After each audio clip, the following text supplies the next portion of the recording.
brother Jesse Gray. Hello.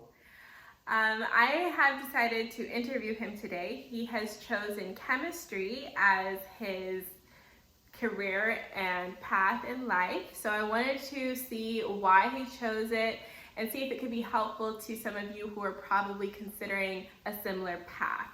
So my first question to you is, and I have my laptop over here. I wrote out my questions, so that's why I'm glancing over here, okay? So let me start with my questions. The first is, when did you know that chemistry was for you?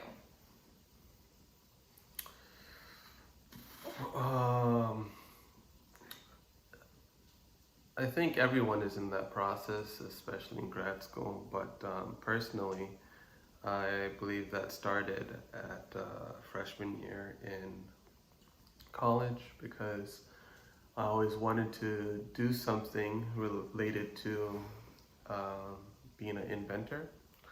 And when I was shown that chemists literally invent new things, well, by invent I mean make new chemicals every single day, it really opened that world, and the opportunities were vast, in my opinion. So, yeah.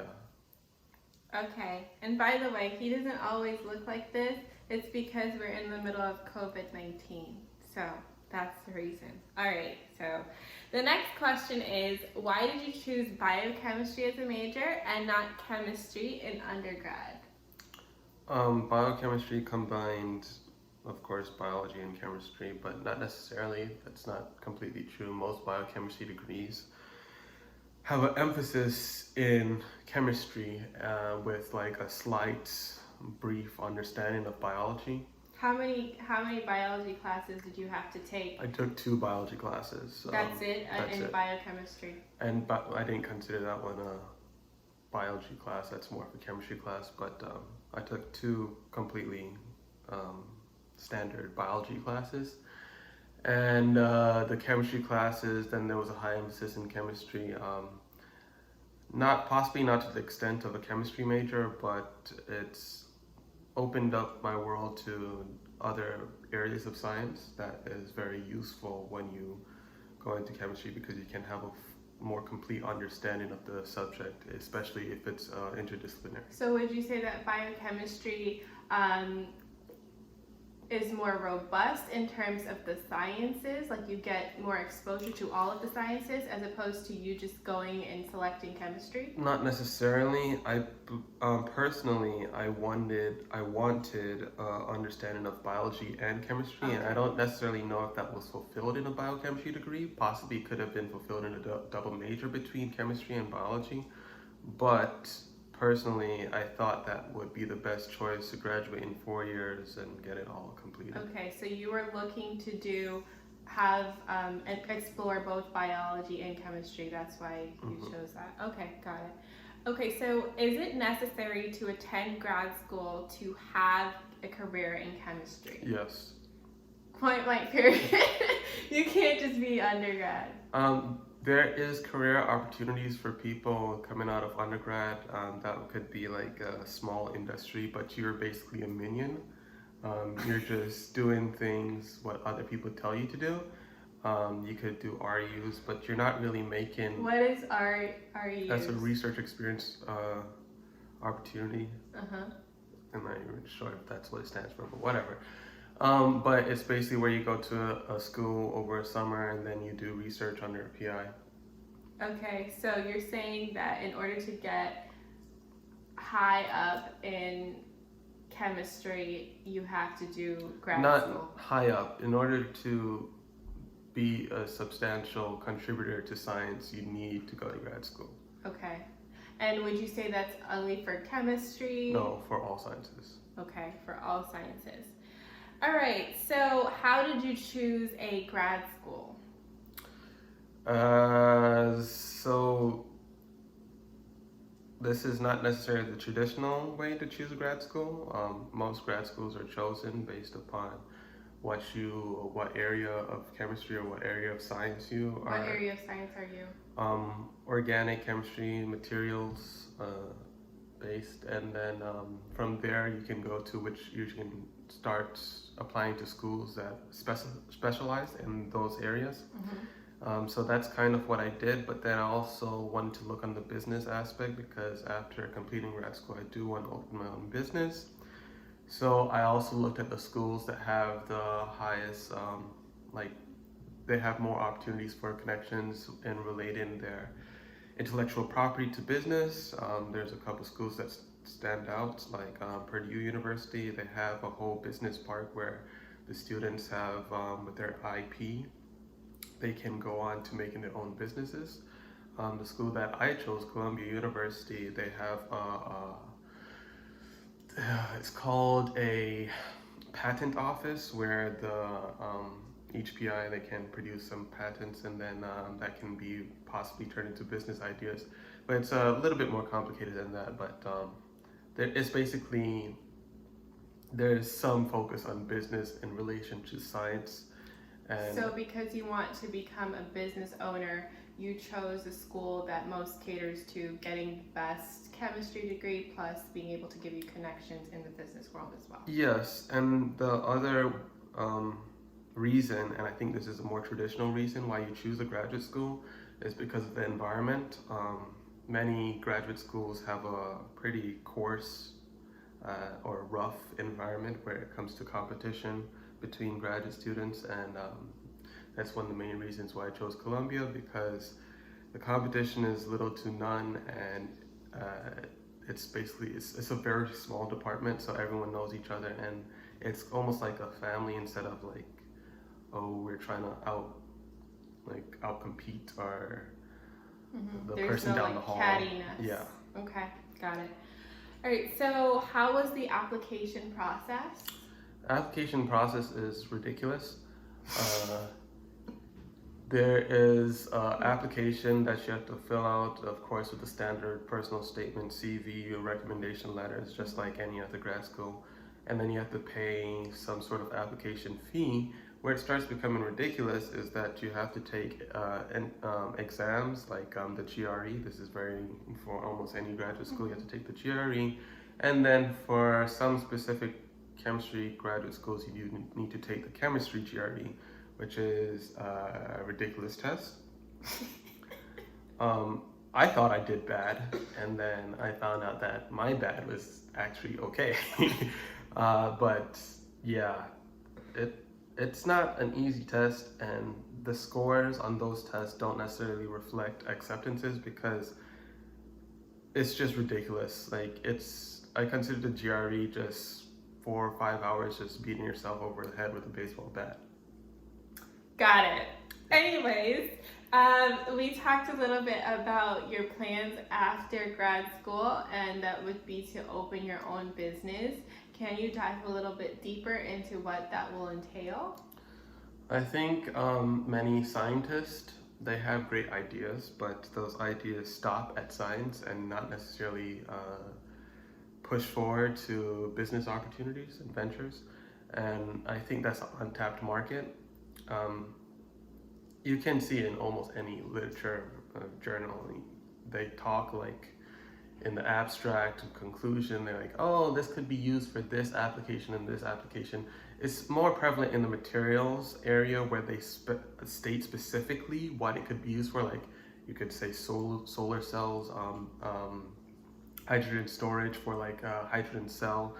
But within the other areas like organic chemistry and like physical chemistry, those nuances are lost, where they are doing science for science sake and not necessarily for manufacturing sake. And I think that's just the mentality that's prevalent within the area. And it's an untapped market because there's lots of great ideas, but they just need some business management to make those ideas practical. So you think that there's a lot of research and not a lot of application? No, that's not true. I just think that the mentality of many scientists is not necessarily in the business development area, but rather in just doing science because it could possibly lead to something down the road. Okay, so your company will take a focus on application. Yes. In business development. Got it. All right, so what advice would you give to someone thinking about chemistry, especially in, and let's put a blanket over it, we're obviously in a new era that is now mostly virtual because we are coming from, we have a COVID-19 mindset now, and everything's going to change moving forward. We've seen the ability of technology, and we've seen where that can lead us, so I don't think we're ever gonna go fully back. So with that said, there are some careers that are not going to be as profitable, and there's some careers that are going to be even more profitable. Do you think chemistry is one of those careers? And secondly, what would you say to somebody to give them a fighting chance to actually get where you are? Well, chemistry is not a career for profit. That's just being blunt. No profit. There is profit, but many chemists are in it for the science. That's where it's very important to distinguish. Science. So you need to eat. Yeah, of course. You make enough to eat. It's not like you're broke, but you're not making like millions of dollars. That's not the type of career it is. You're in it for the love of science. And many people that go into it, they are delusioned with the idea of like, I'm going to do something great. And the possibilities of doing something great is very high once you get to grad school, but it's still kind of delusional in my opinion, where a lot of people go in there with a very inflated ego, and sometimes that ego needs to be knocked down, and you see it happen quite often. But to get to the point where like you're getting into grad school, you're moving throughout grad school, don't necessarily lose that dream, even though it might get thwarted within grad school. You still need to have some sort of dream to what you want to accomplish, because if you go into chemistry with no other outlook or no goals, you get lost in the mud very quickly. You need to be strong within your goals. And it's very common for many people, especially not necessarily just chemistry, but in the STEM sciences, that they graduate from undergrad and then they just say, what's next? And then they just either go to some job in industry, or they go on to grad school. And then at the end of grad school, they're still in some sort of limbo because they never had any clear-cut goals. So they just end up probably working in industry or trying to do a postdoc, which is just basically buying more time. Okay. And so I think what you're basically saying is define your goals. Well, yes, that's very early on. And how do you do that? Because that's a struggle. Sometimes people don't even know what major to pick. And then another thing is they don't know what they want to be because there's so many options. So like in today's world with all of these new developments, number one, is chemistry something that will still be used? And number two, how do your goals relate? Like how do you relate them to this atmosphere? Well, chemistry is a very broad term, and there's many portions of chemistry. There's some portions of chemistry that may not be as practical coming out of like this sort of situation that we're in right now, but which are those? What? Will you not say at this time? No, because they'll get offended. Okay. But I think almost every field of chemistry has its important niche, and it's just that you have to find it. It may not be very popular in the current, like if you go to a business person and be like, oh, what are you doing that for? But there is important aspects of every part of chemistry, and they just need to be found. So, and then let's talk about the goals now. How do you find your goal? I think this is where career like fairs and opportunities are very important. I know at Columbia we have some career orientated groups where some people come and then they tell you about after getting their PhD in chemistry, what jobs opened up for them.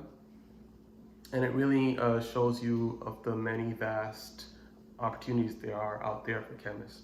So Not just doing like lab work, you could do consulting, you could work Okay. for many other like different firms. So seeing like the big picture first to see all of your options, and then you kind of see like what you like. Mhm. And did you feel like that program you went to for Purdue would help somebody? Yes, REUs are very useful in getting understanding of what a graduate experience is like, but it is not necessarily the same thing. Okay. So Yeah, so I guess his answer would be to see all of your options within your field. So you can go to your career fairs, kind of talk to people, always talk to people, because networking is key. That's something I've learned too.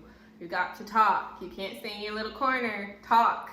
Okay, so yeah, and then define those goals as you move along and as you have more experiences. So yeah, thank you so much for coming.